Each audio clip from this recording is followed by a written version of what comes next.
Salamat. Thank you. O sige na, kumain ka na. At kanina Ang cute to. yan nga ang sinasabi ko, kaninang-kanina ka pa nakatutok sa cellphone. Bigyan pa niya ako ng souvenir. Oh, naka-short.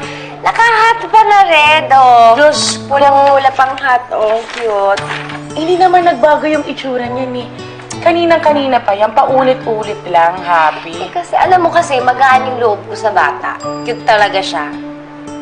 Alam mo mabuti pa, bisitahin na lang natin siya bukas. Wala naman akong ganap.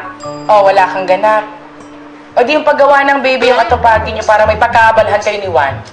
Kasi ibang bata yung inaatupag mo. Cute, oh. Oo nga, Happy. Para makarami kayo. Kulang na lang tayo na 4 na lalaki para makabuo ng basketball team.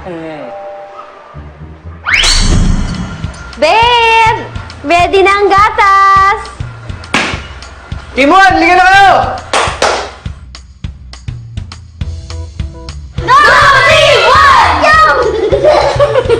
O babe, paano ba yan? Muse na lang ang ulam.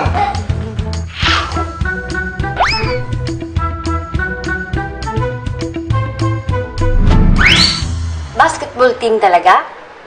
Bakit? Nararamihan ka? Eh, gusto ko nga soccer team. Uy, mas marami yung. Yun na nga.